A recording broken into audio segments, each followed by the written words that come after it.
जय गुरुदेव। सतगुरु जय गुरुदेव जी। मोहे बल एक तुम्हार, तुम बिन हित अपना नहीं, तन मन धन संसार।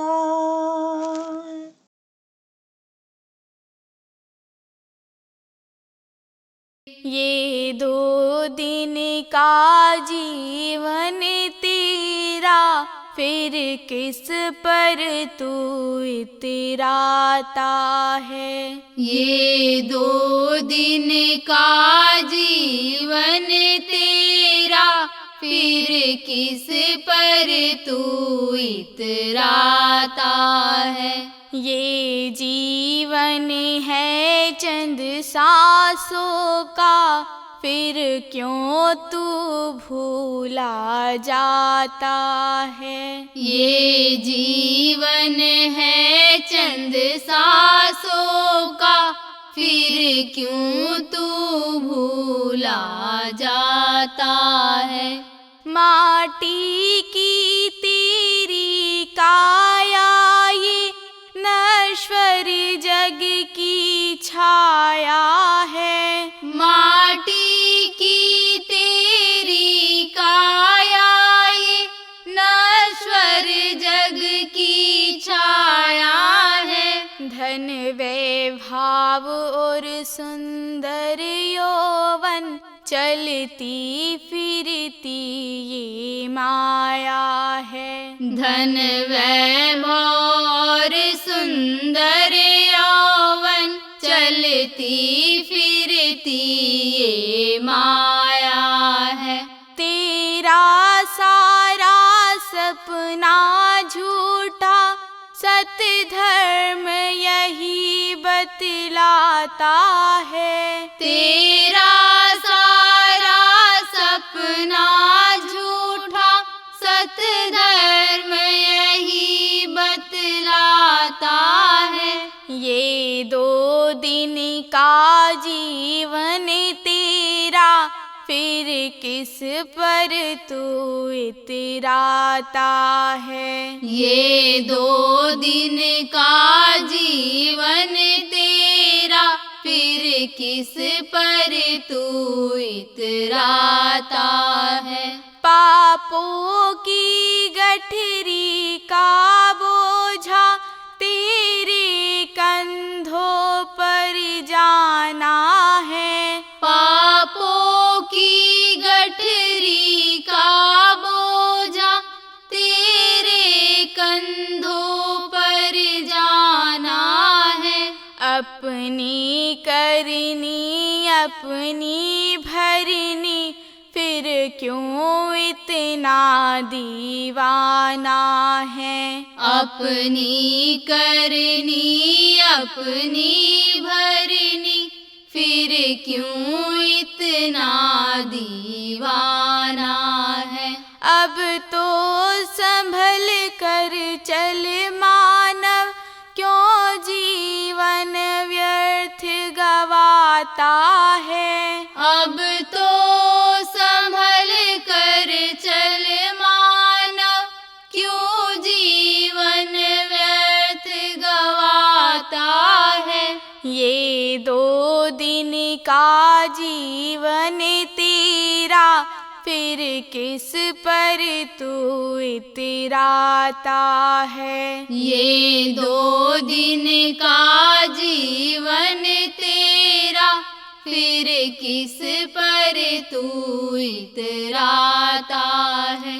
तू खाली हाथों आया है, और हाथ पसारी जाएगा। तू खाली हाथों आया है, और हाथ पसारे जाएगा। अपना जिसको तू मान रहा, सब यहीं धरा रह जाएगा। अपना जिसको तू मान रहा सब यहीं धरा रह जाएगा। अपनी नासमझी की खातिर क्यों जीवन भर दुख पाता है। अपनी नासमझी की खातिर क्यों जीवन भर दुख पाता है। ये 2 दिन का जीवन तेरा फिर किस पर तू इतराता है। ये 2 दिन का जीवन तेरा फिर किस पर तू इतराता है। ये जीवन है चंद सांसों का फिर क्यों तू भूला जाता है। ये जीवन है चंद सांसों का फिर क्यों तू भूला जाता है। जय गुरुदेव। जय गुरुदेव।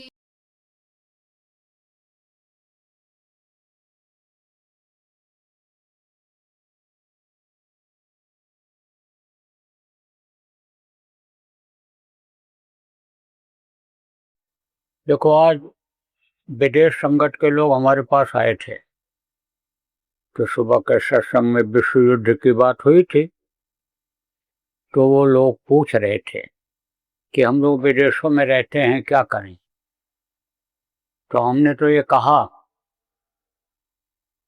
वहाँ ज़्यादा धन संपत्ति बनाने बढ़ाने में मत लगो और हमेशा तैयारी करके रखो कि माहौल खराब हो तो जैसे बरसात होने को होता है तो बादल नीचे से ऐसे चढ़ते हैं ऊपर की तरफ, भूरे रंग के होते हैं। काला बादल ये डरवावे, भूरा बादल पानी लावे। काला बादल से पानी नहीं बरसता, भूरा बादल जैसे दिखाई पड़े, जैसे आभास हो कि अब युद्ध हो ही जाएगा, जान खतरे में पड़ जाए, तैसे फौरन रवाना हो जाओ, इधर आ जाओ। और जब विश्व युद्ध होगा तो कोई कहीं भी रहे तो उसके लिए खतरा तो रहेगा ही रहेगा। इसीलिए तो हमने सुबह भी प्रार्थना किया था और आज होली के दिन फिर प्रार्थना कर रहे हैं कि जितने भी देश के लोग युद्ध नहीं चाहते हैं, लड़ाई नहीं चाहते हैं, सब लोग एकजुट हो करके और एक मीटिंग बुला लें और उसी में यानी समझो निर्णय ले लें। तो ऐसा कुछ नहीं है कि यूक्रेन के राष्ट्रपति न माने या रूस के राष्ट्रपति न माने, दोनों मान जाएंगे और नहीं तो लड़ाइयाँ चलती रहेंगी, नुकसान देश का बढ़ता चला जाएगा, आदमी खत्म होते चले जाएंगे, दोनों तरफ के धन खत्म हो जाएगा, संपत्ति खत्म हो जाएगी।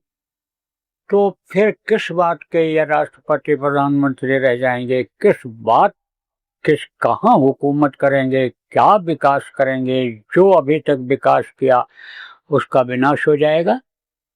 और अगर एक दूसरे के कहने में आए, चलो ताकत दिखा दिया जाए, वो उनकी तरफ हैं तो हम तुम्हारी तरफ हैं, तो हम चलो मदद करते हैं, तो इसमें भी यही हाल होगा, सबका नुकसान होगा, लड़ाई अच्छी नहीं होती है। और अगर ये मंसूबा बनाते हैं तो हम भारत के प्रधानमंत्री जी से भी ये निवेदन करेंगे कि आप भी चले जाइए। और हमको ये विश्वास है कि इनका जो प्रेम व्यवहार है लोगों में, जो इनकी उदार नीति है कि कबीरा खड़ा बाजार में सबका मांगे खैर, न काहू से दोस्ती, न काहू से बैर। तो इनकी बात में दम रहेगा, ताकत आएगी, क्योंकि ये शाकाहारी हैं, नशा मुक्त हैं, इनका कोई चरित्र संबंधी शिकायत नहीं है और किसी भी देवी देवता भगवान को मानते हैं। तो इनकी वाणी में गुरु महाराज की दया से शक्ति आएगी और यह भी उसमें मददगार साबित होंगे।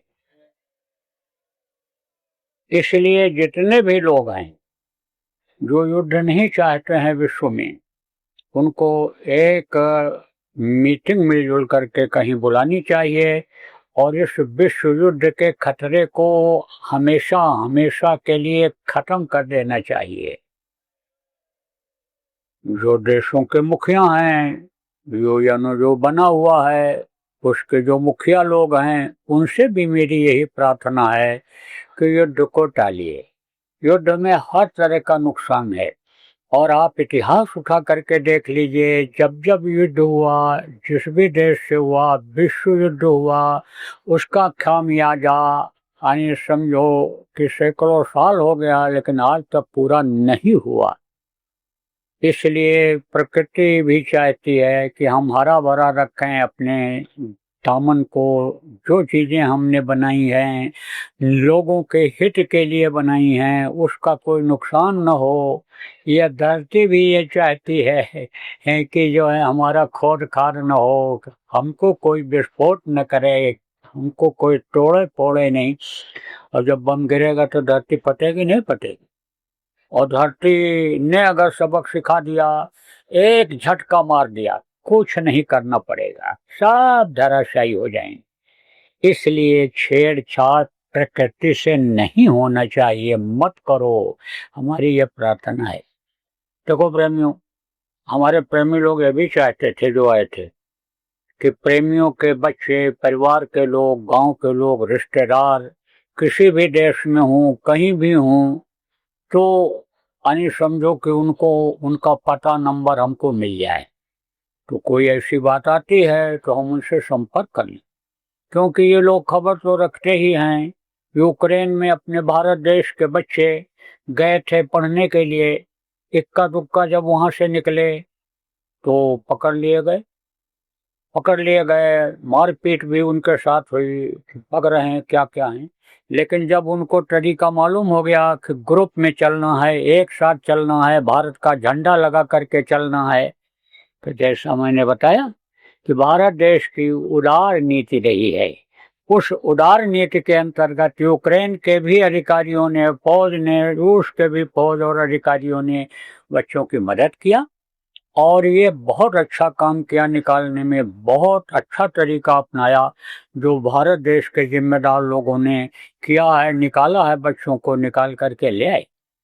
कहने का मतलब ये है कि इसी तरह से जब अफगानिस्तान और तालिबान का युद्ध हुआ था, लड़ाई हुई थी, तब भी निकाल करके वहाँ से लाए थे, लेकिन उसमें भी बड़ा पापड़ बेलना पड़ा था, बड़ी मेहनत करनी पड़ी थी। बोले जब लौट करके आए किसी तरह से, जान बची लाखों पाए, लौट के बुद्धू घर को आए। गए थे कमाने के लिए, कमाते गए, बढ़ाते गए, धन संपत्ति बढ़ाते चले गए, यहाँ का मकान भी बेच दिया, जमीन भी बेच दिया कि वहाँ ज़्यादा कमा लेंगे, वहाँ बना लेंगे, लड़कों का भविष्य अच्छा रहेगा। लेकिन बोले रोए कि 20-20 साल की कमाई सब चली गई, जान किसी तरह से बच गई। अब वो संपत्ति खत्म हो गई उनकी, अब वो यहाँ से भोग करने के लिए नहीं जा सकते हैं, नई जिंदगी फिर शुरू करनी पड़ रही है। तो कहने का मतलब यह है कि इशारा में ये बात आप भी समझो। तो हमारे जो प्रेमियों की सोच है, अच्छी सोच है। कहा गया ना, पढ़िए कहू विद्या, रहिए कहू देश। लेकिन अपने देश का 3 चीज न बोलिए, भाषा और भोजन वेश। देश को न बोलिए, देश को कभी मत भूलिए। भाषा, देश की भाषा और देश को और समझो कि वेशभूषा कपड़े को न, तो या तो उनको है। मैं ऑस्ट्रेलिया गया था सत्संग करने के लिए, सत्संग हो रहा था, 2 लोग उधर से जा रहे थे, खड़े होकर सुने, हिंदी समझते थे, जानते थे, चले आए, बैठ गए, नामदान लिया, साधना किया, साधना में कोई गुरु महाराज की वहीं दया हो गई। अब विश्वास हो गया उनको कि ये ठीक बता रहे हैं और हम इस पर आगे बढ़ेंगे तो जो जो ये बता रहे हैं वो चीज़ें हमको देखने सुनने और को मिल जाएंगी, तरक्की हो जाएगी। ठंडी बहुत थी, यानी समझो व्यवस्था सब थी वहाँ पर, लेकिन तो भी हमको ठंडी लगी। तो हम गए, सत्संग के बाद गाड़ी में बैठ गए, हीटर चलवा दिया। दोनों आए मेरे पास, बोले कि आपकी बातें हमको बहुत अच्छी लगी, मैं बहुत प्रभावित हूँ और हमको आपकी बातों पर विश्वास हो गया, हम आपसे मिलना चाहते हैं, हमको आप अलग से समय दीजिए। तो हमने उनको बताया, भाई हमको ठंडी बहुत लग रही, हम बुढ़े आदमी हैं और आज हम समय कैसे दें आपको, हम जहाँ ठहरे हैं वहाँ आ जाइए। समय दिया, ठीक समय से, 1 मिनट लेट नहीं, ठीक समय से यानी वहाँ वो पहुँच गए, बैठे अपनी बात सब करने लगे। तब उन्होंने खुद बताया, कहा मैं उधर से जा रहा था और आपकी आवाज़ को सुना, तो मैंने कहा ये तो हमारे भाई साहब जैसे बोल रहे हैं। तो हमने कहा कि अच्छा, तो बोले हाँ मैं बस्ती का हूँ, उत्तर प्रदेश में बस्ती है, तो बस्ती और गोंडा बलरामपुर ये सब बोली बहुत कुछ मिलती जुलती है। बोले मैं बहुत छोटा था तभी चला आया था, तो मैं तो नहीं जा पाता हूँ, लेकिन हमारे भाई साहब हमारे यहाँ कभी कभी आते हैं तो ऐसी बोली बोलते हैं, तो मैं देखा कि वो बोली बोल रहे हैं, कौन है, तो मैं गया तो सुना। काफ़ी देर तक बैठे रहे, अपनी सब बात बताते रहे। तो कहने का मतलब ये है कि भाषा यानी सुने वो जब, तो उनको याद आ गया। तो इस तरह से यानी वो यानी समझ लो कि जुड़ जाएंगे और एक दूसरे के मददगार हो जाएंगे। तो ये हमारे प्रदेश संगत के लोग जो भारत के वहाँ रहते हैं, अच्छी सोच है उनकी। तो इन आँखों से देखने वाली चीज़ों को आप उस रास्ते से कैसे ले जा सकते हो, ये आपको तो यहाँ के तो कोई चीज़ ले जा ही नहीं सकते हो। लेकिन कहते हैं नल कुछ लेकर आए हो, न कुछ लेकर जाओ, तो लेकर तो आए हो, क्या लेकर के आए हो, कहाँ रख करके लाए, जब कोई कपड़ा पहन कर नहीं आए, अटैची बैग लेकर नहीं आए माँ के पेट से, तो कहाँ रख कर लाए। का कर तल ताके, 4 पदार्थ कर तल ताके। कर माने होता है हाथ और तल माने होता है तलवा, तलवा में ऐसे रख करके लाए, मुट्ठी बांध कर पैदा होता है बच्चा। अब ये 4 पदार्थ है क्या, इसी को समझ जाओ तो सब काम बन जाए। यह है अर्थ, धर्म, काम और मोक्ष।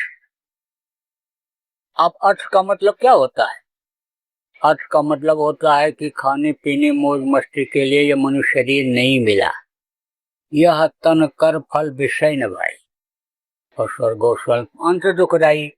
अगर खाने पीने मौज मस्ती में ही समय को निकाल दिया तो आखिर में बड़ी तकलीफ होती है।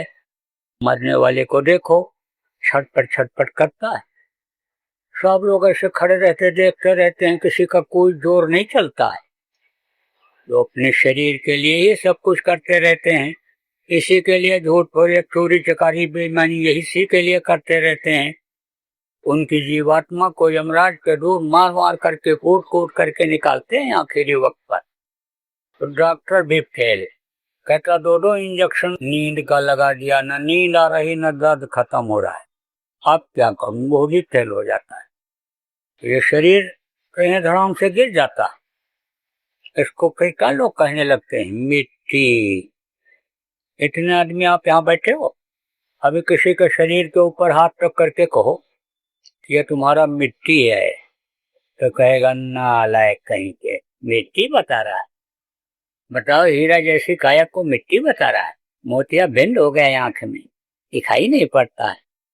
लेकिन मरने के बाद किसी का भी शरीर हो, सबके शरीर को लोग मिट्टी ही कहते हैं और कहते जल्दी करो ले जाओ, जलाओ नहीं मिट्टी खराब हो जाएगी। तो इसको तो मिट्टी का करके जला देते हैं, गाड़ देते हैं। मिट्टी के खिलौने को मिट्टी में मिला देते हैं। जीवात्मा का क्या हाल होता है?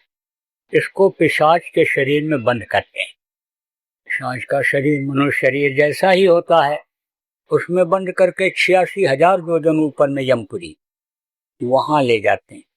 बहुत सुंदर देखने में वो 1000 योजन की तो उसकी सोने की दीवार है, बाउंड्री है, और पूरब में दरवाजा बहुत सुंदर, रंग बिरंगी पटाखाएं फैलती रहती, अप्सराओं गंधर्वों के नाच वहां होते रहते हैं।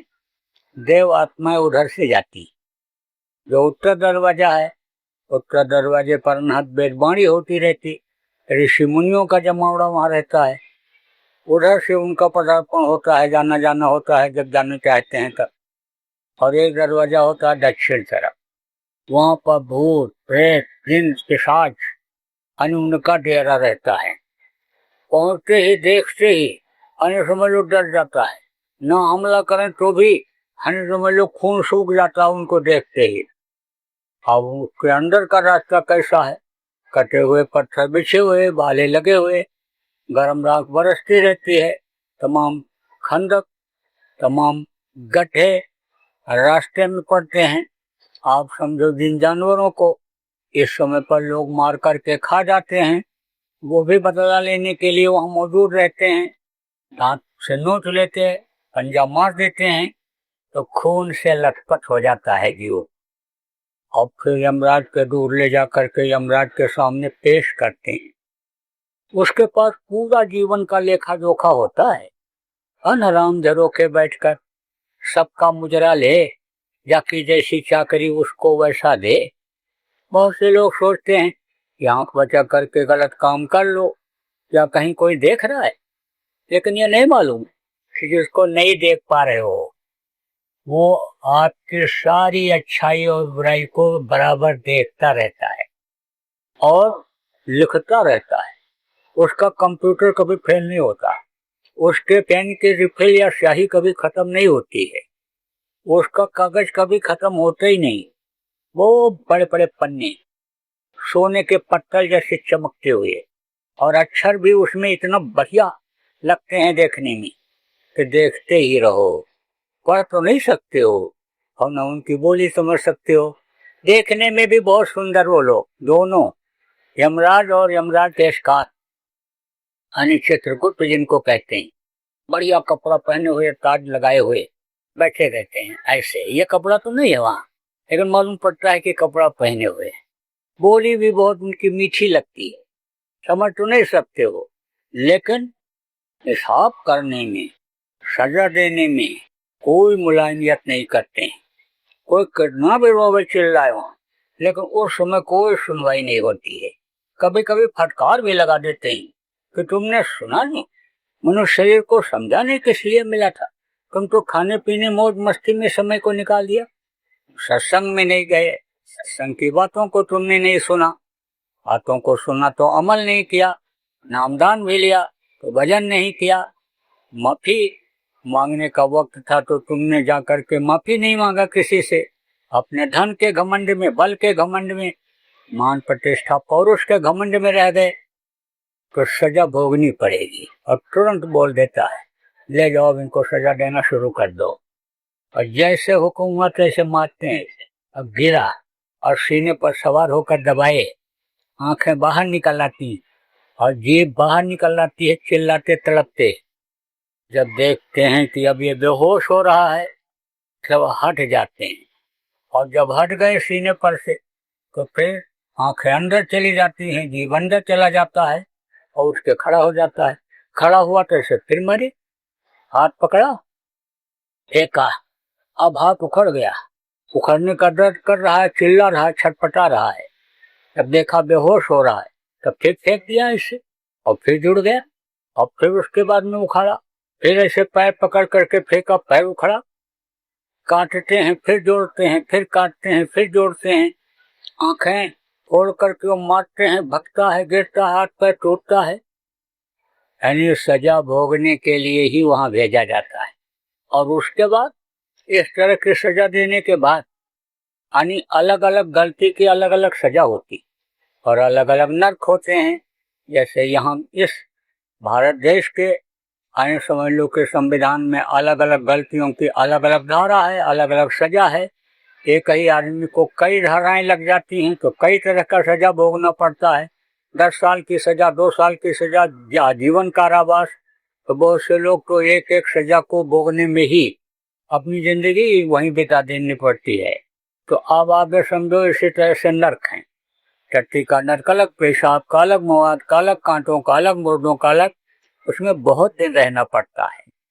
उसके बाद में जब वहां से छुटकारा मिलता है, सजा पूरी हो जाती है, तो कीड़ा मकोड़ा, सांप, गोदर, बिच्छू के शरीर में, यानी घोड़ा, गधा, मुर्गा, भैंसा के शरीर में यही जीवात्मा डाल दी जाती है।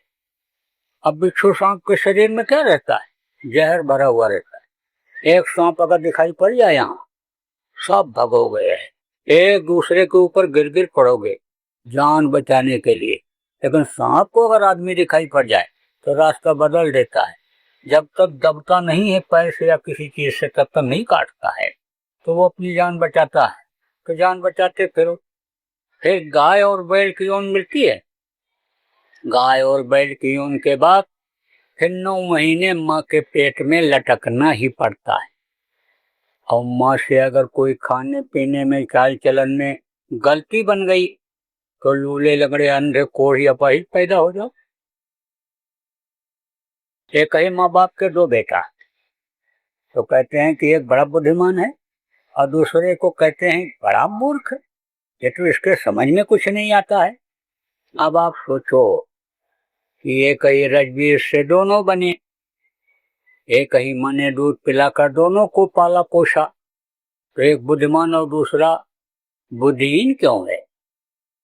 जो माताएं जिनके पेट में बच्चा रहता है सत्य बोलती हैं, हिंसा हत्या नहीं करती हैं, जीवों पर दया करती हैं, सेवा भाव रहता है, भगवान को मानती हैं, पूजा पाठ करती रहती हैं, साधन भजन करती रहती हैं, उनके बच्चे अच्छे से पेट में बन करके, पल करके और बुद्धिमान पैदा होते हैं। और जो ऐसा नहीं करती, उन्हीं के लूले, लंगड़े, अंधे, कोढ़ी, अपाहिज, आप समझो कि बुद्धिहीन पैदा हो जाते हैं। अब आप ये समझ लो कि हाथ नहीं बन पाया, आंख नहीं बन पाई, कान नहीं बन पाया, तो भी जिंदगी बेकार है। भजन करके आप कैसे पार हो सकते हो? आपको साधन ही नहीं मिला उस तरह का, कैसे पार हो सकते हो? तो कहा ना कि जब उस मालिक की दया कृपा हुई तब यह मनुष्य शरीर मिला। कबहु कृपा करे नर्तन देहि अदेत ईश बिन हेसनी। जब उसकी कृपा दया मेहरबानी हुई और माता पिता का आशीर्वाद अन्य समझ लो कि आपके ऊपर रहा, संयम नियम का दोनों ने पालन किया, तो अन्य मनुष्य शरीर आपको मिला। अब ये मनुष्य शरीर फिर जल्दी मिलने वाला नहीं है, इसलिए इस जीवात्मा पर जो शरीर को चलाने वाली शक्ति है जीवात्मा, इस पर करो दया। दया धर्म तन बसे शरीरा। दया ही बहुत बड़ा धर्म होता है, तो इस पर करो दया। अर्थ धर्म, सबसे बड़ा धर्म क्या है कि दया धर्म, तो इस पर दया करो, जीवों पर दया करो। जीवों पर दया तो लोग बताते हैं, लेकिन जीवात्मा की दया नहीं बताते। तो जीवात्मा पर दया करो, ये नरक जाने पावे।